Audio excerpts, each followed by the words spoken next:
Hola, buenas tardes a todos.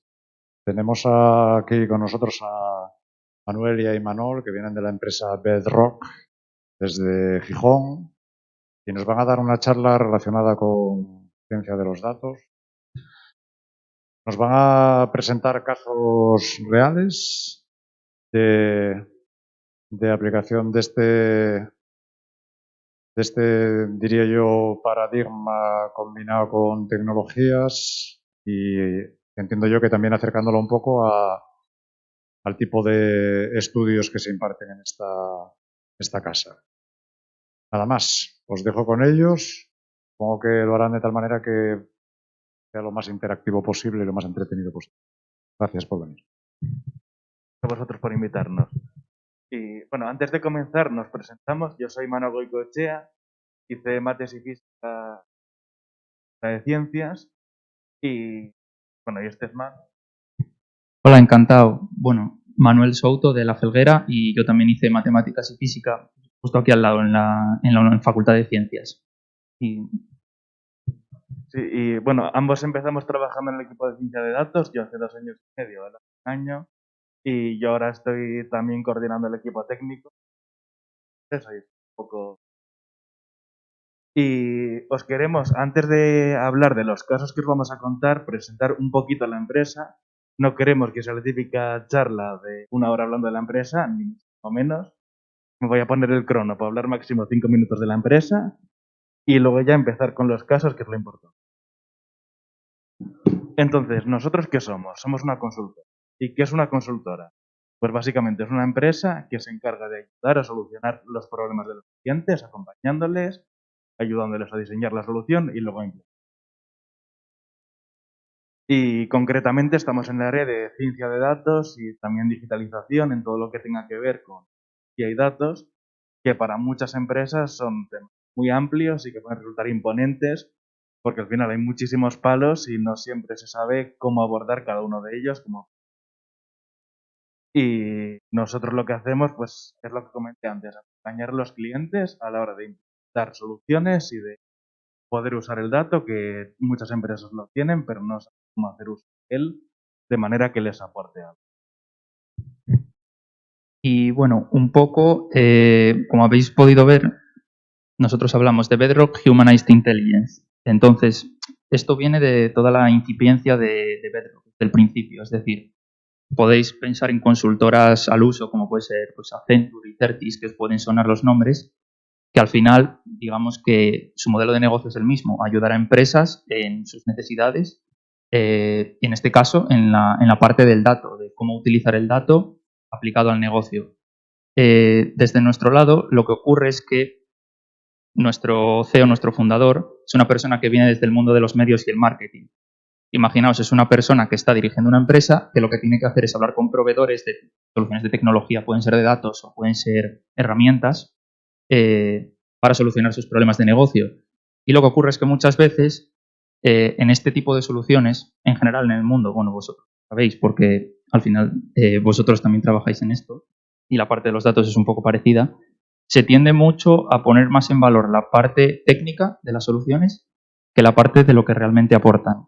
Entonces, al final se acaba olvidando, de alguna forma, la persona que está al otro lado. Hablamos de un negocio, hablamos de una empresa. Me invento. Un supermercado lo que quiere es introducir un nuevo producto y ver si se compra más. Puede haber una solución técnica que eso lo haga, pero en el valor de eso, por lo menos para la persona que está en el negocio, a él lo que le interesa es ganar más dinero, básicamente. Digámoslo así. Entonces, para ellos lo importante es qué rentabilidad me da a mí. Y les da igual cómo se haga por detrás. Eso nos importa a nosotros, que somos los que lo solucionamos. Pero en este tipo de discursos se suele tender a poner más en valor esa parte que la parte del retorno real que tiene. Entonces, aquí simplemente, desde la parte de nuestro CEO, que lidiaba con esto, como desde la parte nuestra, desde la implementación, tenemos que encontrar un marco común que lo que nos permita es traducir estas necesidades de negocio y después aplicar, en nuestro caso, el dato, el algoritmo y la inteligencia artificial para llevarlo a una necesidad de negocio y una solución. La verdad, seamos honestos. Al cliente le da igual que el algoritmo sea A o B. Lo que le importa es que funcione. Entonces, no tienes que vender que el algoritmo es A y mola mucho. Tienes que vender que el algoritmo funciona y que te retorna X.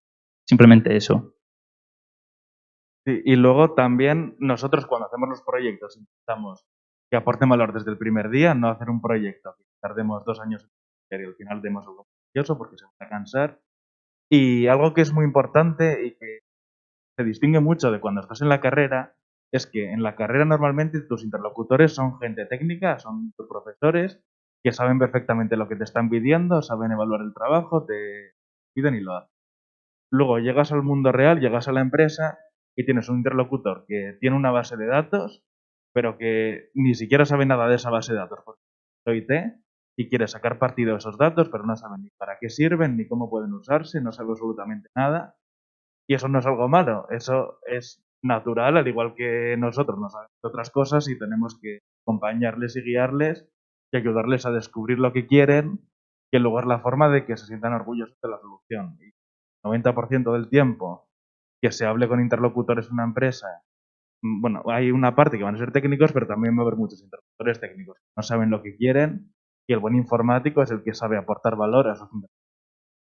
Y nosotros hacemos esto desde La Pipa, en Asturias. Estamos en Gijón, está donde el jardín, cualquiera de vosotros estáis invitados a venir cualquier día. Ya han venido alumnos del grado de Ciencia de Datos en Gijón. Y es un espacio algo especial porque estamos trabajando nosotros en Bedrock, pero también hay un ecosistema de empresas que están aquí. Y bueno, tampoco quiero aburrirnos con el detalle, pero es un... Lo importante es que tenemos cerveza, eso es importante. Sí, básicamente eso. Sí, hay 2 cañeros. No 1, sino 2.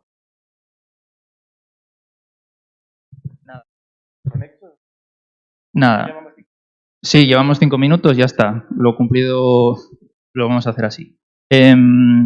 Nosotros queríamos estructurar esta charla no como una charla al uso en la que simplemente vengamos a hablar nosotros de lo que se nos ha ocurrido que puede tener más valor para vosotros, porque lo primero, yo soy del 96 y Manuel también. O sea, yo acabé el otro día la carrera, en 2019. Sé lo que es estar ahí sentado y sé lo que es, con perdón, escuchar una chapa, porque lo sé. Entonces, para nosotros tiene más sentido proponeros, hemos preparado 2 casos distintos, que ahora os comentaremos un poco por encima el enfoque de cada uno, y queremos que simplemente nos digáis, oye, hablarnos de este, y hablamos de uno de ellos. Así os damos por lo menos la lección, y además también queremos que sea interactivo, es decir, nosotros hemos preparado un caso porque comentaremos cosas que nos parecen interesantes para vosotros de ellos, pero queremos que nos preguntéis. Es decir, si dentro de uno de esos puntos sale una discusión aquí entre nosotros y vamos a hablar de ello porque os parece más irrelevante, pues hablamos de ello. O sea, quiero decir, no tenemos que estar atados a que hemos venido a contaros esto y os lo vamos a contar de pe a pa todo, como lo hemos pensado. Digamos que puede servir tanto para daros una idea de toda la estructuración de un proyecto, desde el inicio hasta el fin, en distintas capas, como para incluso que, si os interesa una tecnología de las que estamos hablando aquí, pues que nos preguntéis un poco más en detalle. Es decir, eso como veáis. Os iba a decir, antes de saber que teníamos un micro aquí, que yo soy el primero que se sienta en las partes de atrás, pero que me gustaría que os estéis por lo menos en la segunda, porque estáis más cerca y así no tendría que gritar, pero como tengo micro, pues la excusa ya no la tengo. Entonces os podéis quedar ahí, no pasa nada. Entonces, un poco a nivel general, hemos preparado 2 proyectos. Uno, digamos, que estaría más enfocado a algo que pensamos que os puede gustar más. Uno es más informático, técnico, de estructura. En este caso es de estructura en la nube. En Azure, es la nube de Microsoft, aunque hay varias. Y de las herramientas que hemos utilizado para desarrollar un modelo de inteligencia artificial, en este caso de detección de imágenes, de computer vision, si os suena, de inicio a fin. El otro de ellos es también técnico, pero es mucho más, digamos, de algo que nos puede pillar más cerca a Imanol y a mí. Es algo más matemático, sin fórmulas, eso nada, pero más matemático en la aplicación y más de cómo un proyecto o como una necesidad de las que os contaba antes de negocio se puede bajar a un modelo matemático que te da una solución que es lo que aporta valor. Un poco lo que hablábamos antes, ¿no? El otro es como más sencillo, es más ABCD porque es una estructura cloud, entonces son pasos, y el otro también tiene pasos, pero tiene la incertidumbre de cómo bajas tú ese problema de negocio a un proyecto concreto. Como pensamos que los dos podían tener simplemente distintas utilidades para vosotros, pues os planteamos cuál os interesa más.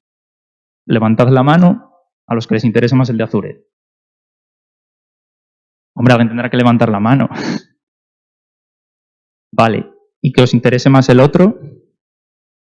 Ostras, sorpresa. Yo dije, iba a decir Azure y todo el mundo va a querer ver Azure porque como se piden todos los currículums, pues todo el mundo lo va a querer ver. Nada, hablamos del otro entonces. Y luego también, si sobra tiempo, según cómo de rápido vayamos, podemos presentar los dos. Lo vamos viendo sobre la marcha. Y bueno, este proyecto también tiene la diferencia de que el de Azure no está terminado del todo. Este, en cambio, sí que está entregado a clientes, han presentado los resultados y al cliente le han gustado los resultados, que es algo a lo que siempre te enfrentas con cualquier proyecto de estos, que tú lo haces, presentas los resultados y tienes que convencer al cliente de esto es guay, está bien, es lo que se podía haber encontrado, cuando el cliente no tiene el conocimiento técnico ni matemático, y en este caso salió bien. Bueno, normalmente sale bien. Sí, bueno, en este caso, no sé si será mejor que nos sentemos, más que nada porque si tenemos dos micros y no tenemos que andar pasándonos, es un poco... Entonces yo me quedo aquí.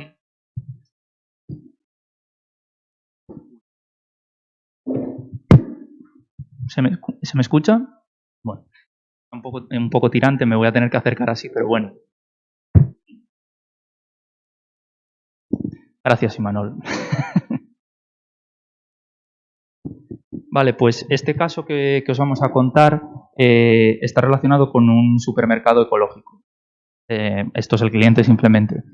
Y lo vamos a comenzar, en este caso, bueno, hablamos de una segmentación de clientes. No sé si sabéis a qué nos referimos con esto, pero esencialmente uno de los tantos griales que todas las marcas y todas las empresas de servicios, todas en general, quieren es segmentar a sus clientes. Segmentar en el sentido de yo soy distinto de Imanol en mi comportamiento con, por ejemplo, en el supermercado los productos que compro.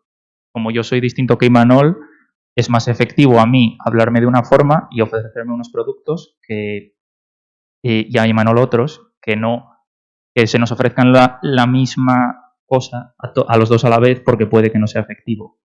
Ahora entraremos en por qué se segmenta, o sea, por qué esto es tan interesante.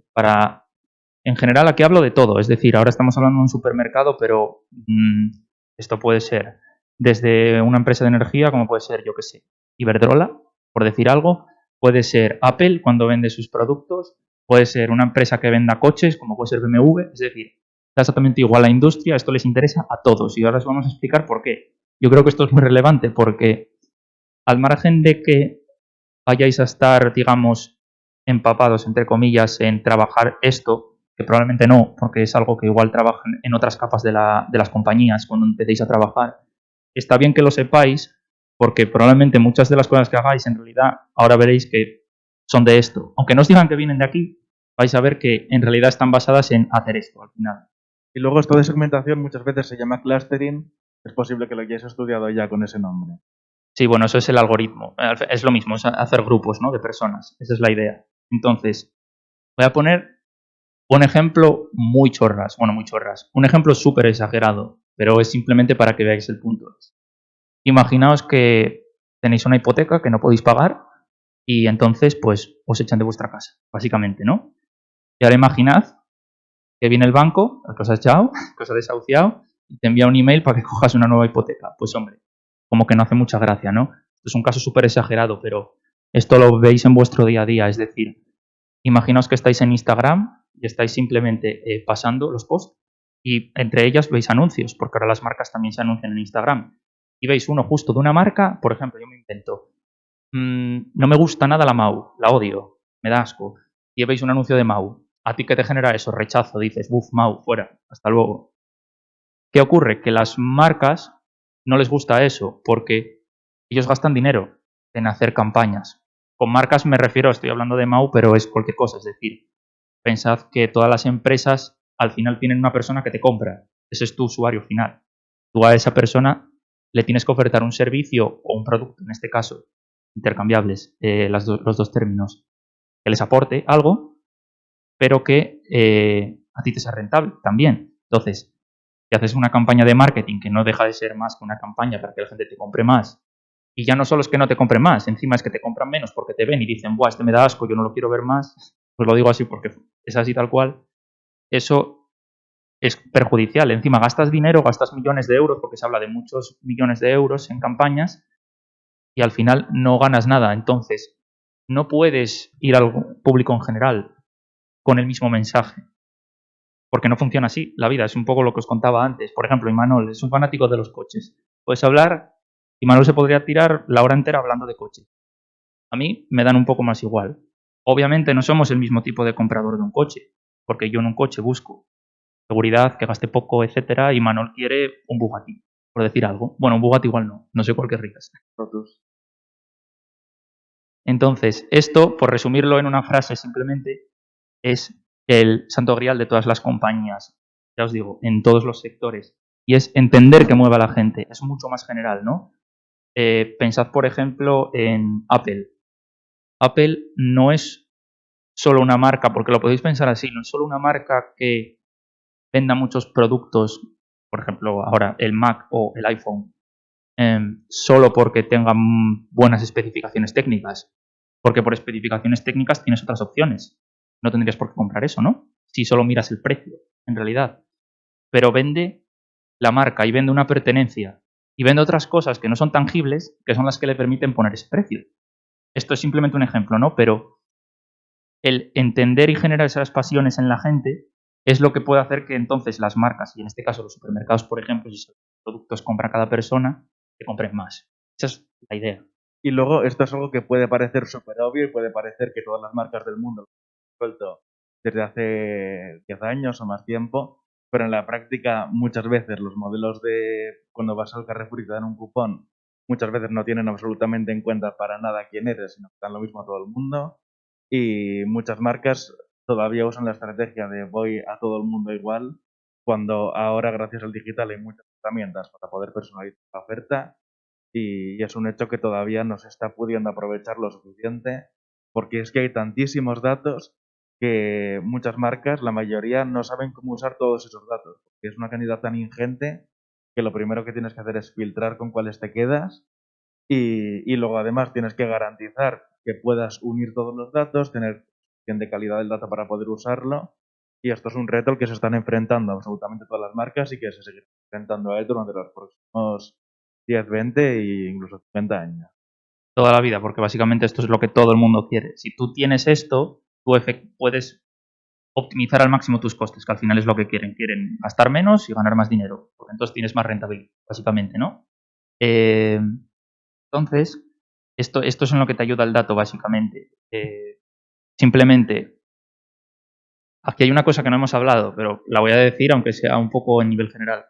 La privacidad, porque aquí estamos hablando de usar el dato para entender a la gente y en realidad lo que se ha estado haciendo en los últimos años es poner cookies, que no sé si lo sabéis, pero ya no va a haber más cookies por todo lo de Google Analytics y todo esto, porque al final estaban traqueando a la gente para identificarlos precisamente. Y obviamente no puedes, igual que no puedes pinchar el teléfono de la gente para grabar sus llamadas, pues hay cosas que no puedes hacer por ética, ¿no? Entonces, digamos que eso es otra parte. Pues estamos abriendo ahora un melón muy grande, o sea, de esto nos podríamos pasar hablando, de privacidad solo nos podemos pasar hablando toda la hora, porque son las principales preocupaciones que existen ahora mismo dentro de todo el mundo del dato, a nivel general. No importa. Entonces, una de ellas es esta parte que comentaba precisamente Imanol, de que aunque parezca mentira, es verdad que a veces van a cascoporro. Imaginaos una marca que tenga muchísimos millones para gastar, pues les da igual. Tiran ahí una campaña de no sé cuántos millones y es calderilla para ellos. Pero se puede optimizar. Y luego también el problema es que parte de la inversión publicitaria que se hace es perjudicial. Que hay estudios de anuncios que un poco lo que decía Manu, que se bombardea tanto al posible cliente con el mismo anuncio que acaba generando un sentimiento de rechazo hacia la marca y hay bastantes estudios de que como el 20-30% de la inversión publicitaria que hacen las marcas va contra sus propios fines. Bueno, aquí estamos hablando de publicidad porque en realidad todo esto es publicidad. O sea, quiero decir, esto es un supermercado y ahora vamos a hablar de productos, ¿no? De compra de productos, pero pensad que en un supermercado también hay publicidad, porque tú ves publicidad en un supermercado, tú entras en el Carrefour y ves nuevos productos ofertados, que no deja de ser publicidad, y tú cuando compras te dan cupones, que no deja de ser otra forma de publicidad, entre comillas, para hacerte que vuelvas a comprar. todo está muy relacionado y todo pasa por entender el comportamiento de los clientes. Que en el caso de un supermercado es muy sencillo, porque tienes compras que hacen. Entonces, ahí ganas ya bastante. Pero desde luego, por resumirlo en 3 puntos, la ciencia del dato en general ayuda a vender más y mejor, a aumentar la lealtad de los consumidores. Lealtad nos referimos a los consumidores, recurrentes.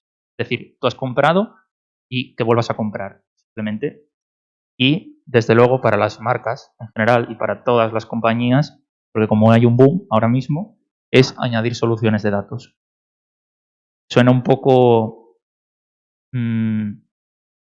la palabra no es egocéntrico, pero es a veces tienden mucho a poner cosas de datos solo por decir que las tienen más que porque vean la utilidad, ¿no? Entonces, una cosa de las que nosotros tenemos que hacer es precisamente educar a la gente cuando desarrollamos estas cosas en por qué tiene sentido hacerlas, no hacerlas por hacerlas, porque eso no tiene ningún sentido.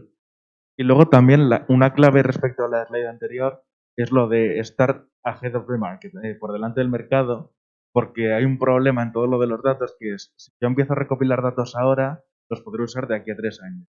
Y se ha visto en bastantes sectores, por ejemplo, pasó con Tesla, que si se pudo poner por delante del resto en lo de conducción autónoma fue porque empezó a recopilar datos, estuvo varios años recopilando datos y luego lanzó un sistema y el resto de marcas, para poder ponerse al día, tuvieron que recopilar los datos, pero para entonces Tesla había avanzado más y hay una distancia que nunca se va a reducir.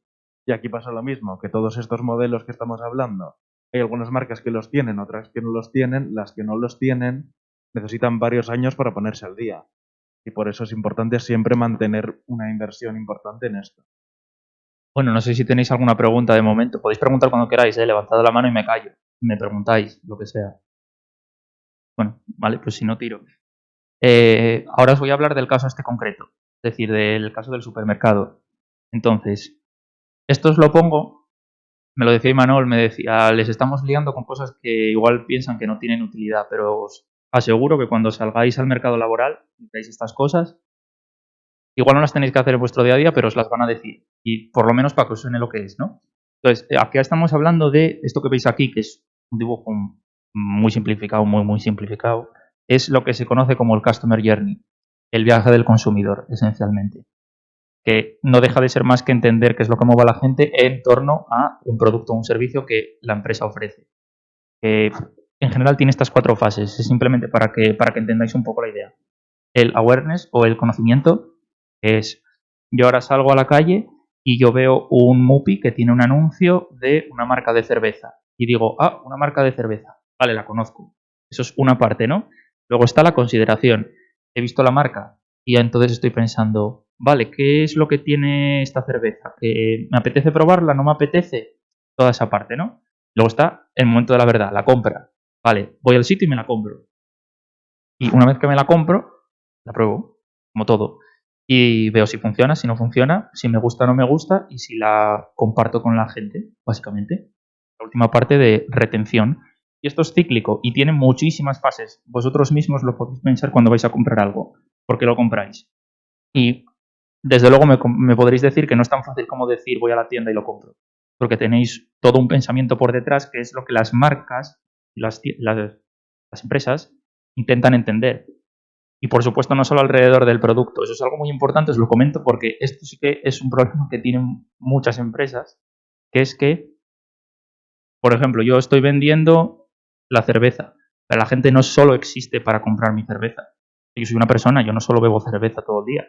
Yo voy al trabajo por la mañana y luego cojo el coche y me voy a casa y hago otra cosa y luego de camino igual paro en el súper y en el súper me da por comprar la cerveza.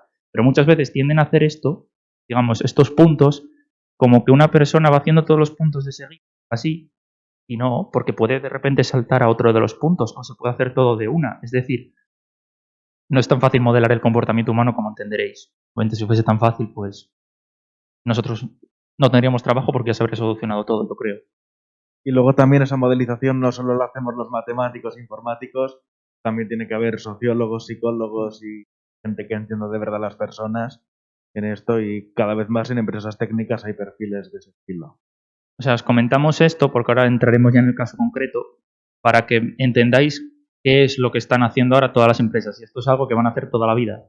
porque podéis pensar que se entiende ahora el consumidor que tiene una marca, pero se puede cambiar. Entonces es algo que va a ser continuo. Lo comentamos porque, por ejemplo, si vosotros estáis desarrollando una parte de una app móvil, por ejemplo, para una empresa que tenga un producto X, eso está dentro del viaje del consumidor. Porque tú cuando compras una suscripción a un servicio que tiene una app y estás usando la app, por ejemplo, tienes unas partes que te dan un valor añadido que te hacen que sigas pagando la suscripción. Pues está dentro.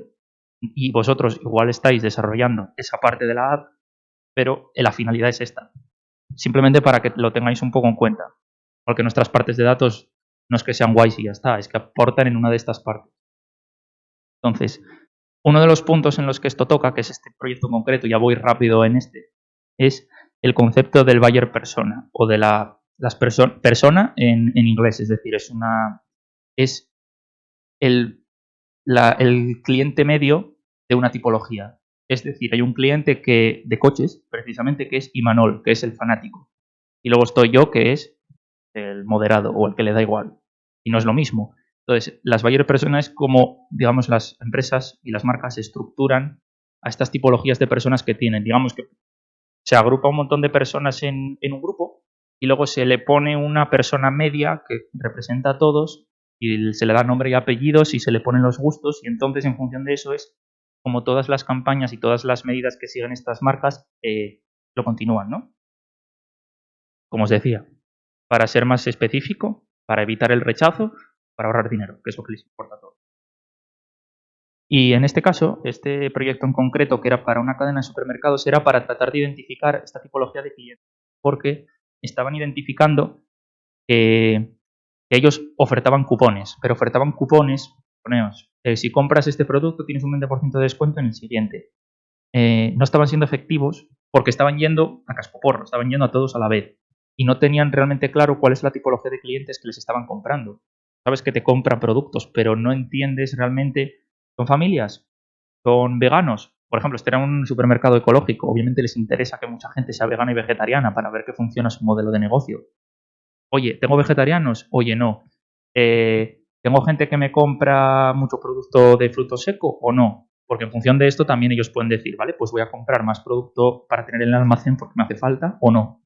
Por ejemplo, es una de las partes que podrían salir de aquí. Es decir, es un sinfín, es un mundo entero. Ya solo hablar de supermercados porque es un mundo ya en sí mismo.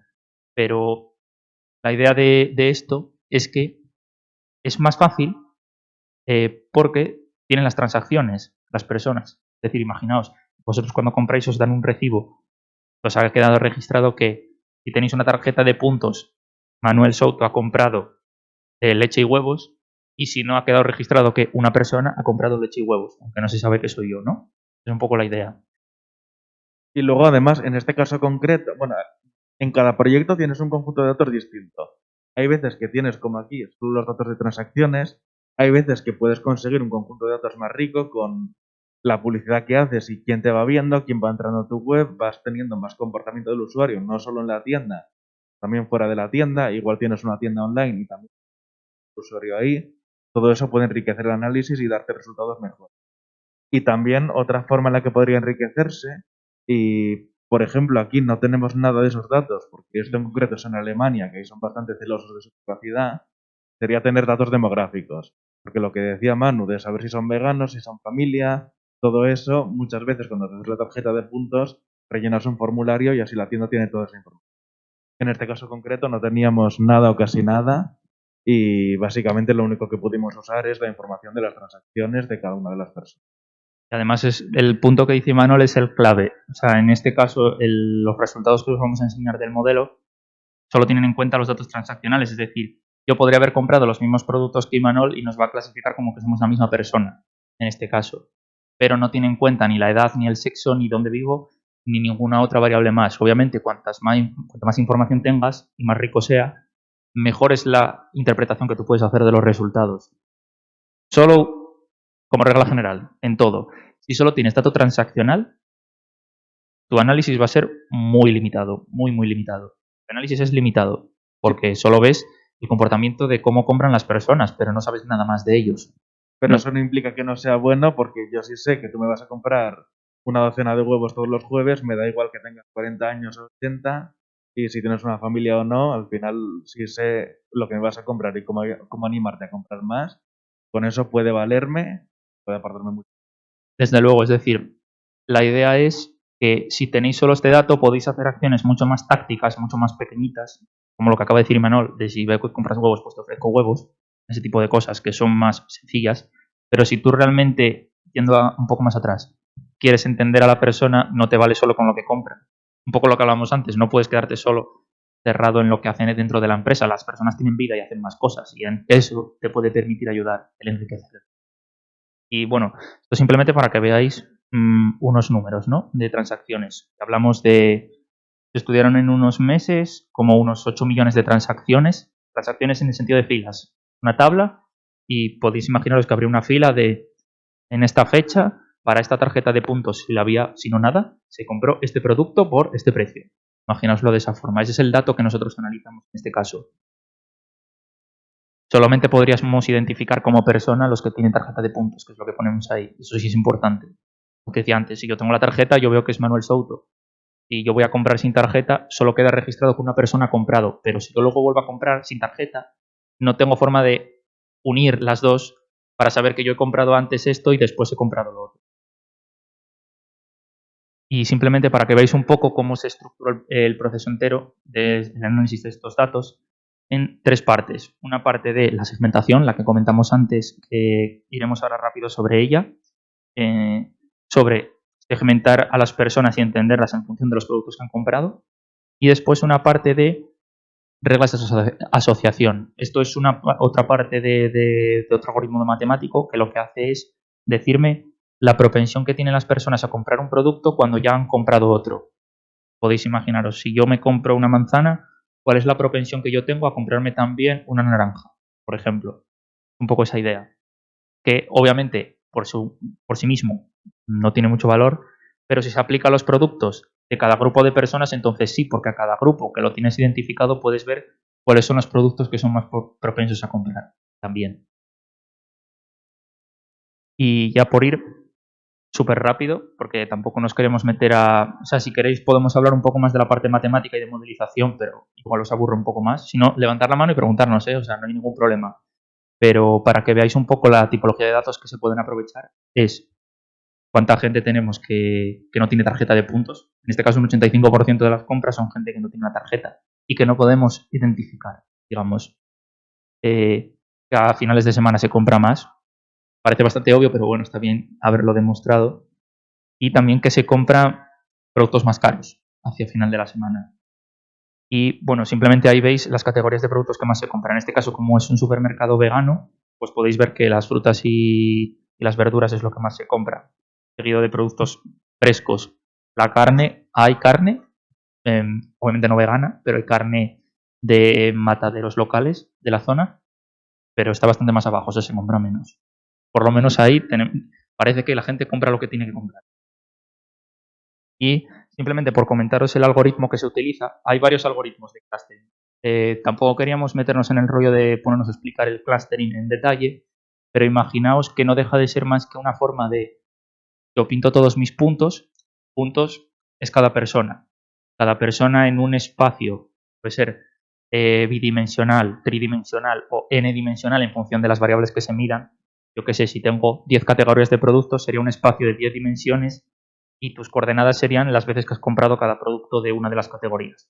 Imagínaslo de esa forma. Entonces, tendrías un espacio con un montón de puntos y estos algoritmos lo único que hacen es mirar qué puntos están más cerca. Y en función de los que están cerca, los juntan.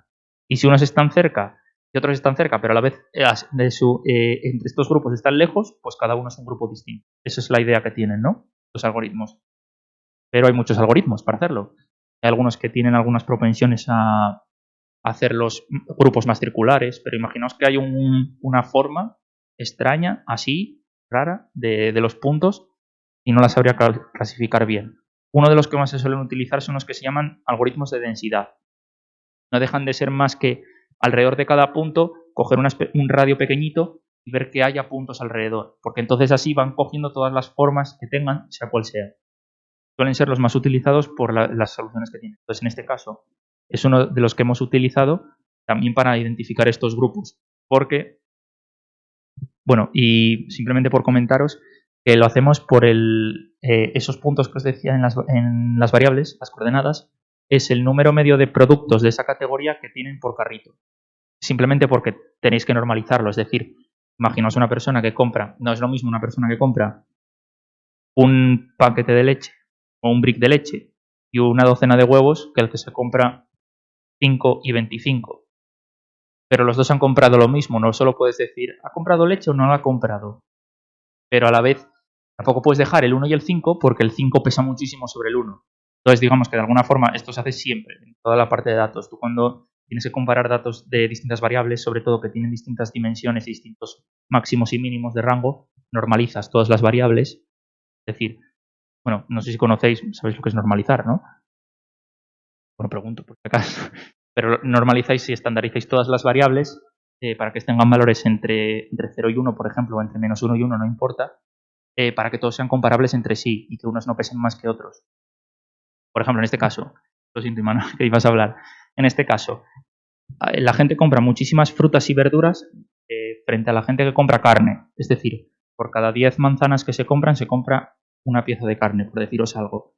Entonces pesa 10 veces más. Entonces, la gente compre carne, no lo voy a ver porque las frutas y las verduras pesan mucho y el algoritmo no lo va a poder detectar. Pero si los estandarizo, entonces sí las voy a ver las dos cosas. Porque es que si no, la gente que compra carne, da igual que compre o no compre, porque no lo voy a ver. Un poco la idea, ¿no? Esto va con todo. Y luego yo iba a comentar que algo que nos pasó en este proyecto y que es bastante común es que en la carrera ves muchos problemas académicos que están trampeados para que salgan bien. Y tú coges, aplicas el algoritmo, sale perfecto y ya está. Luego en la empresa muchas veces llegas, te pones a aplicar un algoritmo y no sale nada. Otro y no sale nada.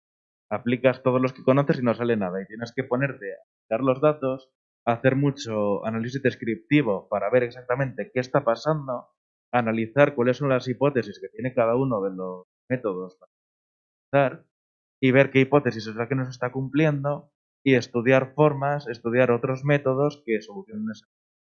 Y es lo que nos pasó en este caso. Estamos probando bastantes algoritmos clásicos que requieren que haya clústeres bien definidos, que esté uno aquí y otro aquí, y en ese caso hay muchos que funcionan bien, pero luego en el mundo real muchas veces lo que tienes es una nebulosa de puntos, que todo tiene bastante densidad y simplemente hay zonas con más densidad, pero no hay una línea clara que separe una zona de otra, especialmente en cosas como un supermercado, que al final hay muchas cosas en común en compra, no hay gente tremendamente distinta como puede haber en los coches, que uno siempre compra BMW y otro siempre Citroën. Aquí pues no puede haber tantísima diferencia y nos costó bastante dar con un algoritmo que realmente implementara bien.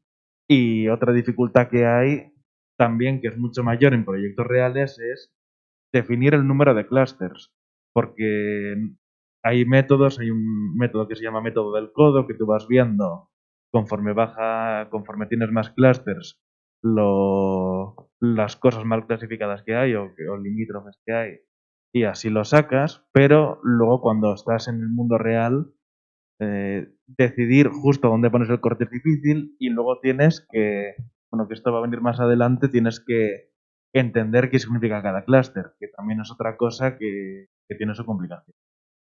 Y mira, esto es lo que os comentaba Imanol, son esos gráficos que veis ahí, lo que os comentaba antes de, imaginaos 10 grupos de variables. Obviamente, una representación en 10 dimensiones no la podemos pintar. Podemos pintar en 3 y ya está. Pero si los pintáis en pares, es decir, todos los pares de variables que haya, que eso sí lo podéis ver, que es lo que estáis viendo aquí, obviamente en la diagonal veis una variable consigo misma, con lo cual, pues, solamente veis si lo compra mucha gente o poca, básicamente. Pero en los pares vais viendo cómo son los cruces entre las variables. Veis que todos están cerca del centro porque están normalizados, pero además veis que la densidad está sobre todo cercana al centro, pero no quiere decir después cuando lo veáis que todos los clientes sean exactamente iguales. Como decía Imanol, hay una densidad más o menos regular, pero luego hay puntos que tienen más densidad que otros. Y claro, es un algoritmo clásico al uso, no lo puedes, tal cual, no puedes tirarlo o programarlo y decir, importo esta librería de Python y lo tiro, porque no funciona, porque tienes que tener en cuenta todas, cómo están agrupados los puntos. Lo primero, si tiene sentido aplicarlo. En este caso, como veíamos que había zonas un poco más densas que otras, sí que vimos que tenía sentido. Podía ser que todos los clientes fueran iguales y se comportasen igual. Obviamente eso no lo sabes hasta que no te pones con ello. Pero lo que dice Imanol de primero hacer un descriptivo de los datos, eso es puro y duro de matemáticas en este caso, pero es clásico, o sea, siempre lo hay que hacer. Siempre tienes que entender tus datos y cómo se comportan antes de ponerte a modelar nada. Y en este caso, lo que tuvimos que hacer es simplemente aplicar el algoritmo, pero con unos límites para que cortase. Si no tenía una densidad concreta muy densa, que cuando hubiese una densidad más pequeña, que ese no lo cogiese. Digamos que ese es el punto de corte que se tuvo que hacer. Porque si no, no funcionaría. Nos agruparían en un bloque y ya estaría. Entonces, simplemente por comentaros, lo mismo que dijo Imanol de la regla del codo, para el número de clústeres hay otra que es la del dendrograma, que es la figura que veis arriba, en la cual simplemente ponéis un punto de corte vertical y el número de líneas que te pasan es simplemente el número de clústeres que te quedan.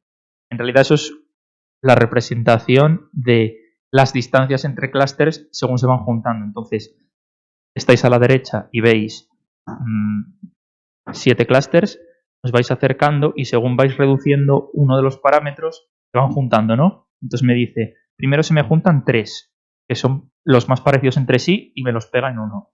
Y 2, por otro lado, se van juntando. Luego vienen los otro de aquí y se junta con el que se habían juntado los 3. Entonces es como el orden en el que se van juntando, es como ver visualmente el algoritmo, ¿no? Cómo funciona, paso a paso. Y lo que tuvimos que hacer, la consideración que os decía, es lo que veis abajo, que es el porcentaje. Como son clústeres que están muy cerca, es posible que algún punto que quede entre medias pueda caer en uno o en otro. Y hay que tratar de minimizar esos puntos con el algoritmo para tratar de no clasificar mal a la gente. Es decir, no decir eres tipo A de cliente cuando en realidad eres tipo B, porque en realidad estamos ahí en el medio, ¿no? Es un poco la idea. Perdón, que me pasé. Y sacamos 4 clústeres. Esto es lo que nos da el algoritmo como óptimo. Y bueno, simplemente lo que os comenté antes. Esto para que veáis también que es algo que se suele hacer en los análisis, que es si influye el día de la semana en las compras. Como ya os comenté antes, se compra más de fin de semana, pero además por grupo, si analizamos estas compras de forma horaria por grupo, veis que, bueno, todas tienen un pico por la mañana y otro pico por la tarde, cuando va la gente a comprar, pero para el clúster número 1, que es el que veis a la izquierda arriba, el pico de por la mañana es bastante más pequeño, que es muy gracioso con luego la interpretación que sale del clúster. Por la interpretación, aquí lo que nos referimos es, una vez que están los clústeres definidos, de la misma forma que os dije antes, tomáis el punto medio de todos los puntos, en realidad es lo que hacéis. Y esas coordenadas lo que te dan es la persona media, que es lo que compra de sus productos. Y eso es lo que hay que interpretar después. Entonces, claro, en función de ese punto medio, nosotros luego sacamos interpretaciones en función de los puntos que han salido, que son estos 4 grupos. Para que los veáis. Además, son bastante clásicos. Bueno, bastante clásicos, en el sentido de que son tipologías de persona distinta en la compra de productos que normalmente suele haber. Desde luego está un average customer, está el customer normal que compra un poco de todo y no destaca en nada, básicamente. Pero luego está el comprador impulsivo. Impulsivo, esto es gracioso porque yo la primera vez que lo escuché me lo pusieron con un ejemplo de un producto y yo no lo sabía, pero os lo voy a contar a ver si vosotros también flipáis como yo. Es que, no sé si habéis caído en la cuenta, pero los chicles son una compra impulsiva. Es decir, tú no vas al súper pensando, voy a comprar chicles. Tú vas al súper, compras, bueno, puedes ir a la tienda de al lado de casa a comprar chicles, me refiero, pero tú cuando vas al súper no vas pensando en comprar chicles. Vas y haces la compra. Y luego cuando vais a pagar, estáis en la caja y en la caja están los chicles. ¿Y por qué están ahí los chicles? Porque tú vas a pagar, miras para la derecha y dices, ah, chicles, los cojo y los compro. Es una compra impulsiva, no está pensada. Por eso cuando vais al Primark tenéis calcetines al lado de la caja. Porque es algo que cuesta muy poco, que lo ves y dices, ah, sí, me hacen falta unos calcetines. O sea, que las cosas de donde están puestas las cosas en las tiendas está muy pensado en ese sentido. Y en este caso es un comprador impulsivo porque básicamente es Alemania, y os lo digo, compraba productos que no eran de comer y compraba cerveza. Y por eso compraba más por la tarde. Es decir, para que veáis que no es solo lo que sale del dato, sino que es la interpretación que se da. Y tal cual sale esto. Es decir, a nosotros nos sorprendió y al cliente también que en un supermercado ecológico la gente iba por la tarde a comprar cerveza. Básicamente. Ahí no compraban verdura, ni carne, ni nada. Solo cerveza. Y luego está el recurrente. El recurrente podéis pensar que puede ser la persona que vive sola y tiene que hacer la compra de la semana o una familia. En este caso es complicado identificar y podréis identificar de forma indirecta en función del número de productos que compran. Si compran más, pues serán más personas, pero no hay una forma fácil de identificar un ama de casa, por ejemplo, o un amo de casa que vaya a comprar, ¿no? Pero sí que es una compra más planificada en la que se ve cierta predilección por los productos más frescos y los envasados y todas estas cosas, ¿no? Luego está las personas que justo en esa tienda tenían una parte en la que vendían productos más gourmet o de, yo que sé, pretzels, como comen en Alemania, y cafés y estas cosas, y eran más de compra de ese tipo de productos. Entonces se han visto claramente estos 4 grupos. Y simplemente, como os comentábamos antes, adicionalmente a esto, ahora que ya conocemos estos 4, lo que podemos hacer es entender cuáles son los productos que más compran dentro de cada uno, porque a cada uno entonces podemos ir con una estrategia concreta. No es lo mismo, ¿eh?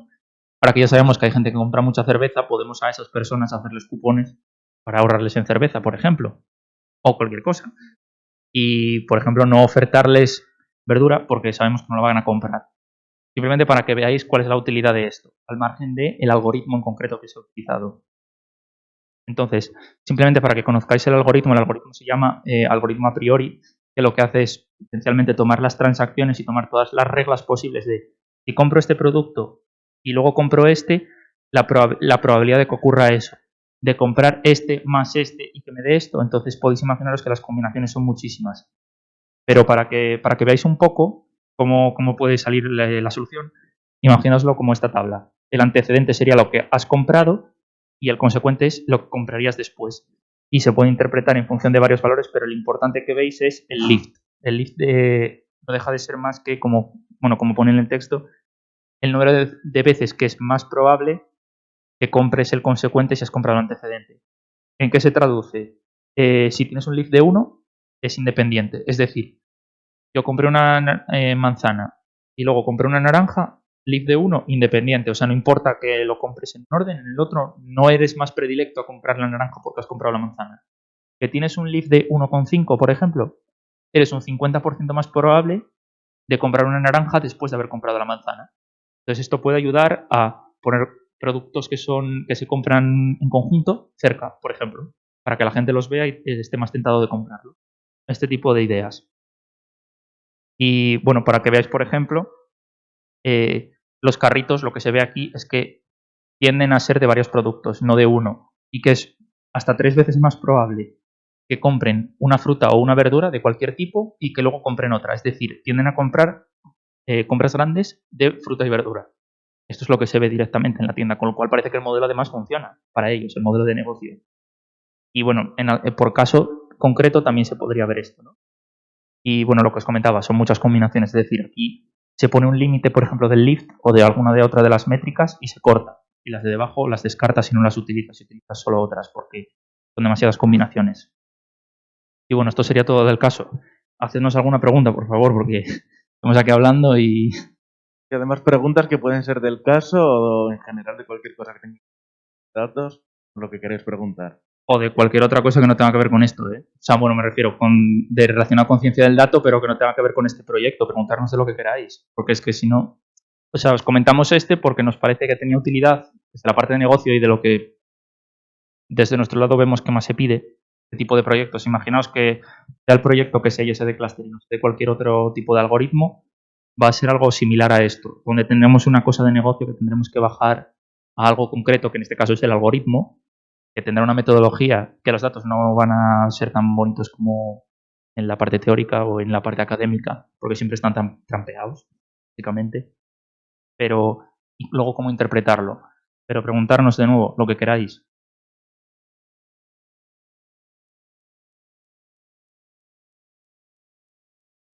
No os veo por la labor.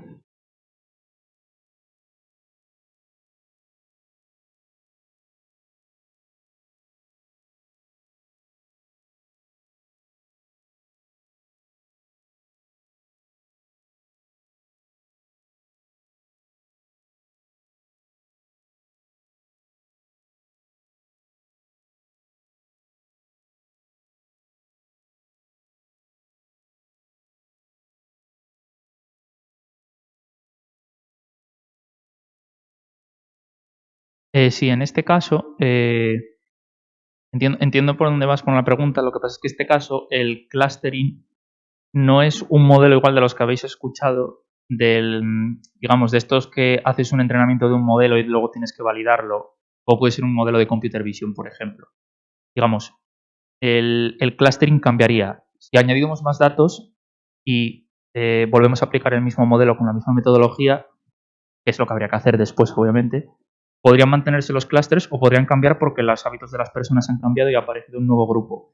En este caso, por número de transacciones, fue suficiente. Es decir, el número, sobre todo, de transacciones, si fuesen muy pocas, obviamente sería muy limitado, pero fue un buen número. Donde más influye es, por ejemplo, si hubiésemos hablado del otro caso, de un modelo de computer vision. Ahí necesitas muchísimas imágenes, porque si no, el modelo no tiene suficiente información como para poder aprender, de verdad. Y luego aquí sí que habría sido más interesante, no tanto tener más transacciones, sino tener más intervalo temporal, que creo que tuvimos 5 meses.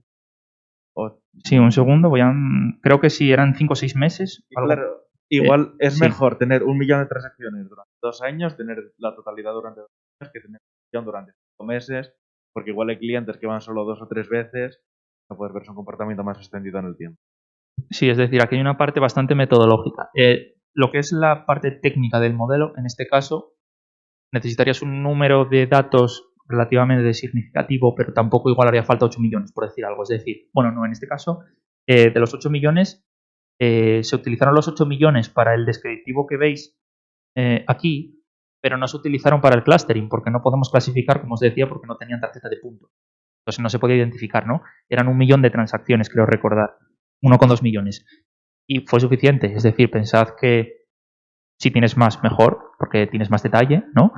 Pero si tienes muchos datos, en este caso concreto, si tienes muchos datos de un intervalo largo de tiempo, en realidad te tendría más sentido cerrarlo a un intervalo más cercano, porque puede haber cambiado en el tiempo. La tipología de personas que tenías hace un año igual no es la misma que ahora, y meter ese dato igual lo que hace es confundir en este sentido. Es decir, hay muchas consideraciones metodológicas por detrás, no es solo, de nuevo, aplicar el modelo.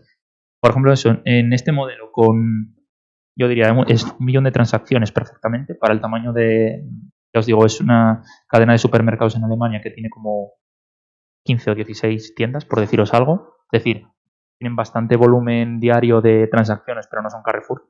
Entonces no tiene tanta importancia. Pero si fuese algún modelo, en este caso estoy pensando en inteligencia artificial, un modelo de los que requiere entrenar en una GPU o algo por el estilo, entonces sí, el número de datos que tengas es importante y que el dato sea de calidad y que represente lo que tú quieres hacer también, o sea, lo que quieres predecir en este caso. ¿Alguna pregunta más? Ahora que ya se abrió la veda.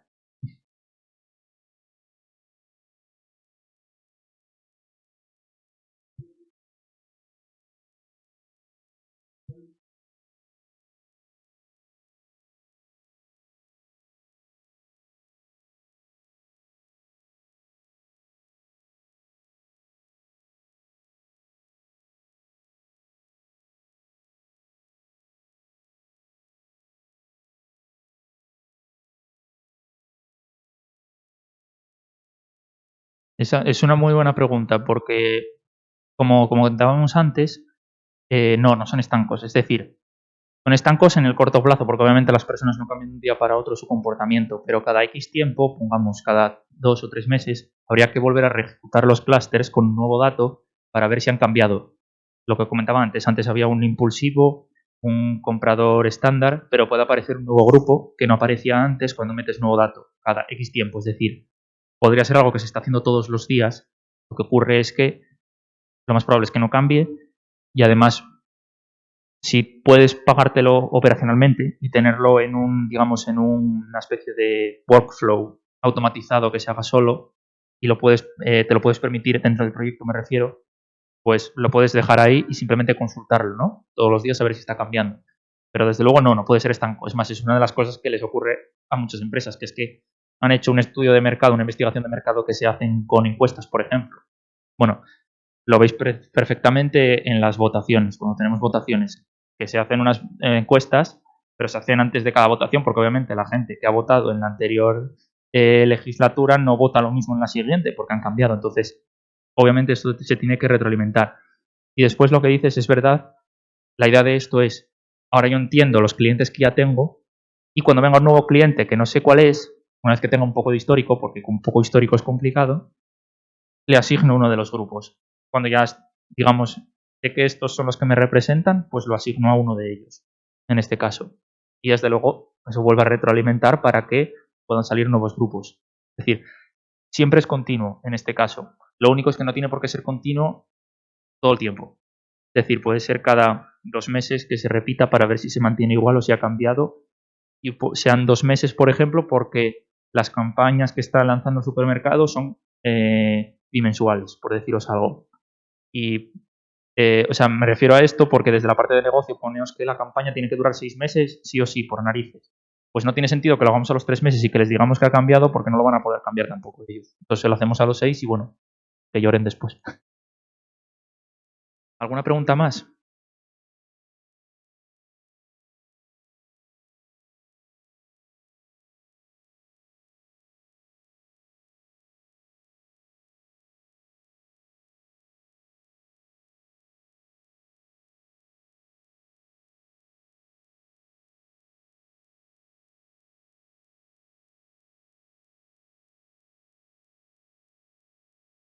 Sí, siempre lo tenemos en cuenta y justo me acabo de acordar de un proyecto que hicimos recientemente con una empresa canadiense en la que mirarlo a priori, al ver los resultados vimos que se veía picos justo en todos los días festivos en Canadá. Y es algo que si no lo tienes en cuenta vas a ver datos que no tienen ningún sentido. Entonces sí que lo analizamos todos los modelos y lo de cómo lo trasladamos al cliente no termino de entender la pregunta.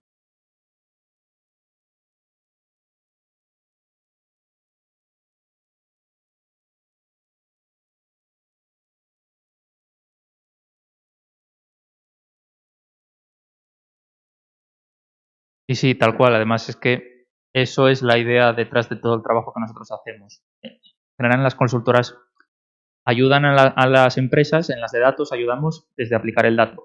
Esto sería, por ejemplo, una aplicación del dato y esto es precisamente la salida que nosotros queremos obtener. No quedarnos en el modelo, porque el modelo está muy bien, pero luego es cómo utilizas eso. Pensad que para las empresas, clásicas o no clásicas, el dato no deja de ser más que un activo. Un activo en el sentido de que es algo que tienen, a lo que le pueden sacar rentabilidad. Lo que pasa es que muchos no se lo están sacando porque no saben cómo hacerlo. Pero no deja de ser más que un pilar, es decir, ni es me olvido de ello y no lo utilizo, ni es el salto grial que lo soluciona todo, porque eso es otra de las cosas, porque se piensa que el dato lo soluciona todo y en muchas empresas de estas lo que ocurre es que, sobre todo en las grandes, se tiran millones y millones y millones de euros a los departamentos de datos esperando que solucionen todos los problemas que existen en el mundo y muchas veces es mucho más la metodología, lo que comentas, por ejemplo, que es parte de metodología, que no desarrollar un modelo de inteligencia artificial que sea la leche, básicamente. Es decir, cada herramienta en función de la necesidad concreta.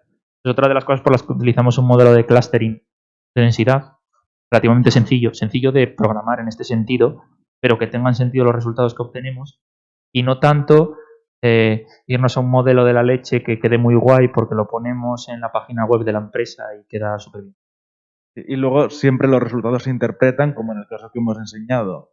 Al final sacamos los clusters y luego sacamos la conclusión de pues estos son los gourmet, estos no sé qué. Siempre, pero eso es una capa posterior a la capa matemática con una persona mirando los resultados, una persona que además tiene cierto conocimiento. En cada caso será una persona distinta entendiendo lo que sale de ahí. Porque siempre tiene que haber una capa humana, además de la parte técnica, para entender lo que sale. Y además pensad que el cliente, y ya termino porque nos alargamos un poco, en este caso lo que el cliente recibe es los numeritos que os enseñé después y las buyer personas que identificamos. Es decir, al cliente le importa un bledo, la verdad, que si es un algoritmo de densidad o no. Lo que les importa es, oye, necesitamos tus datos de transacciones en este caso, utilizamos tus datos y hemos visto que tienes estas tipologías de clientes. Y nosotros pensamos, o eso lo puede pensar el cliente, porque depende si tienes sus equipos de marketing o no, que podrías hacer estas acciones que te podrían ayudar.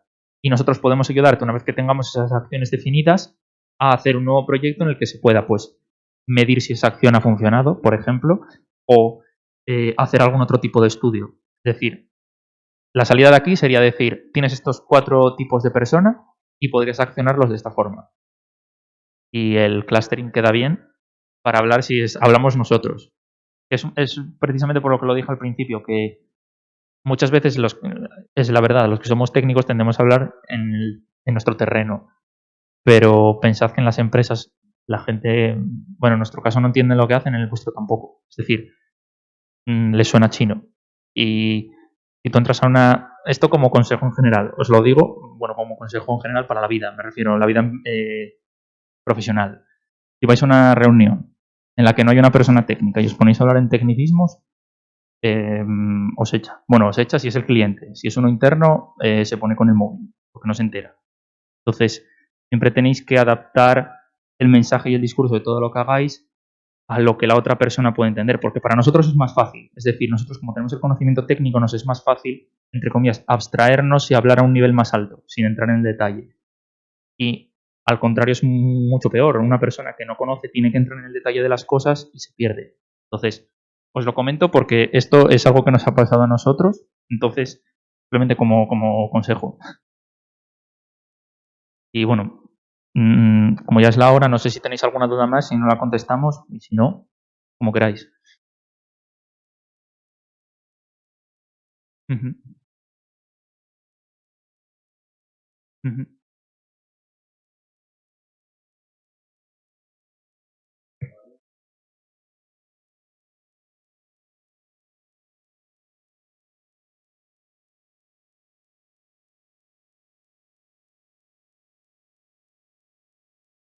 Ujú.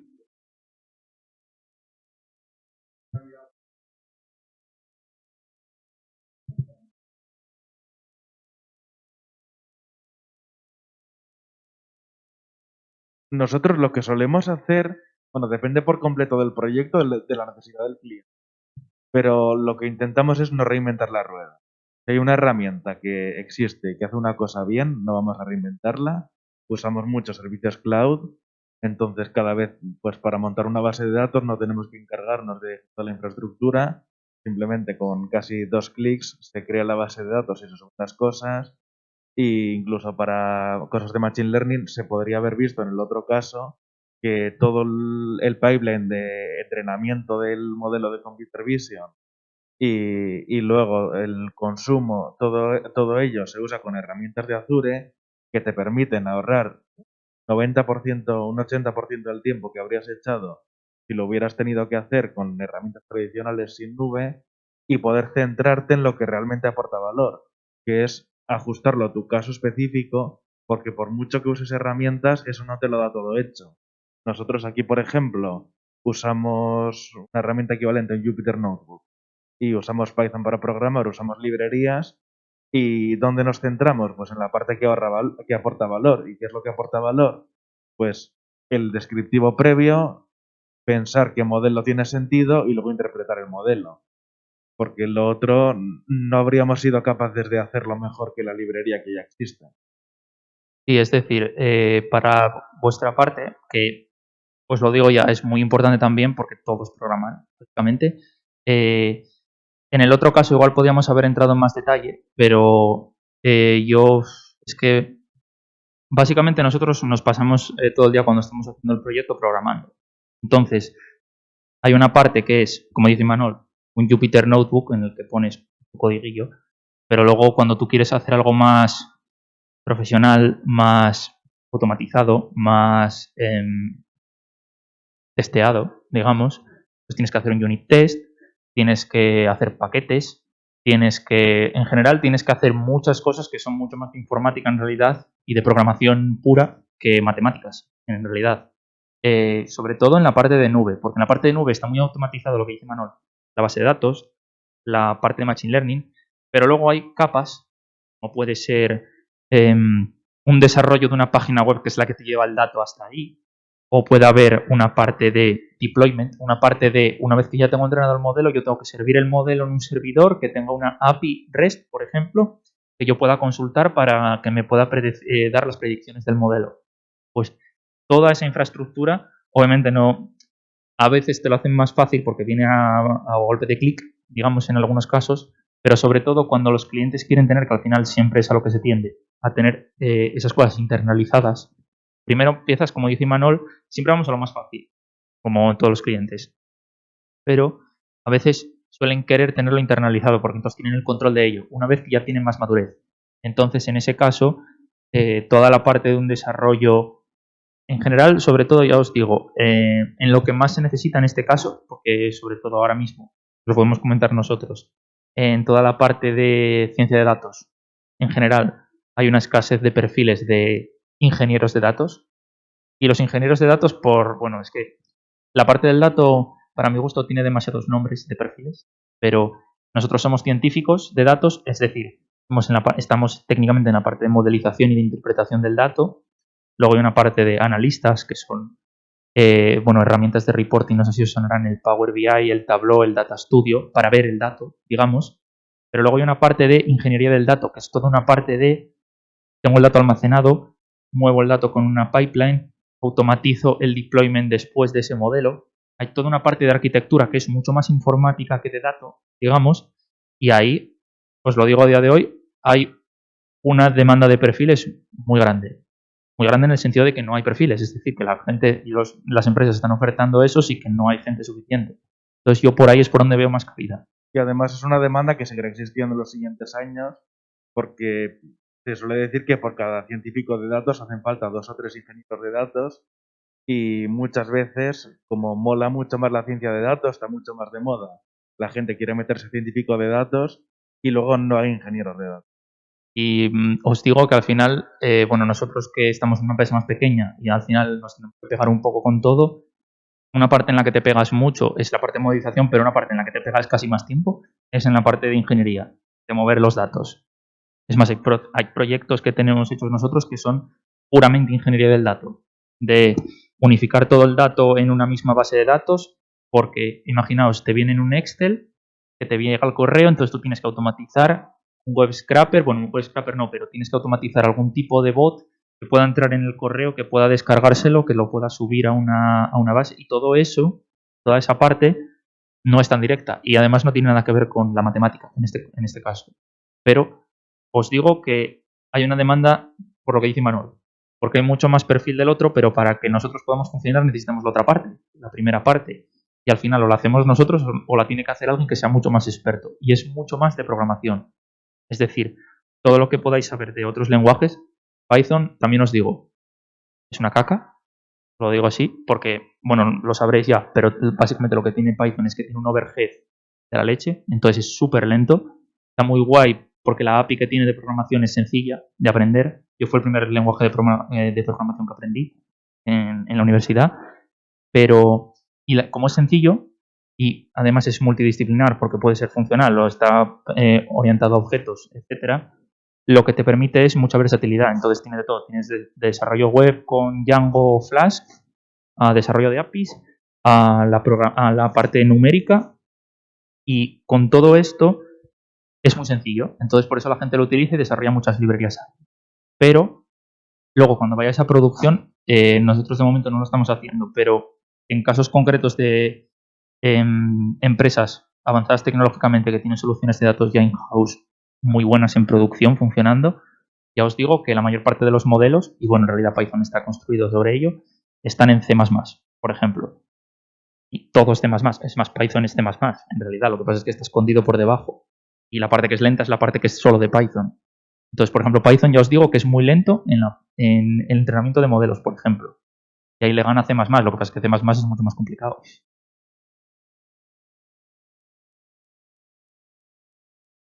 Sí, Se usa para proyectos que es un proyecto de principio a fin, que no va a estar en producción. Pues eso se usa bastante. Y luego en el sector farma y temas relacionados con biología, y eso se usa bastante. Porque los biólogos lo usan mucho.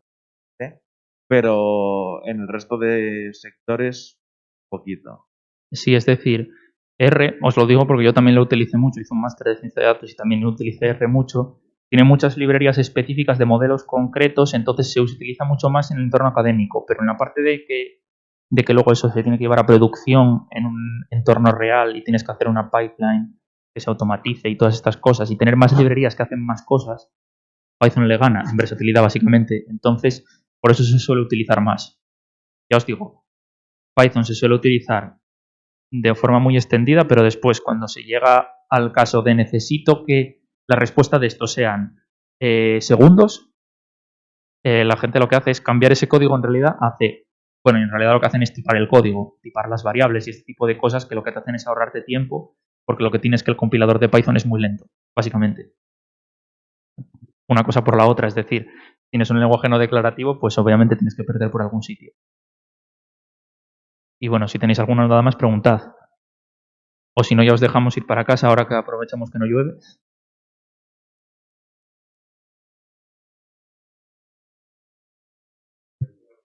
Gracias a todos por venir. Sí, gracias por venir.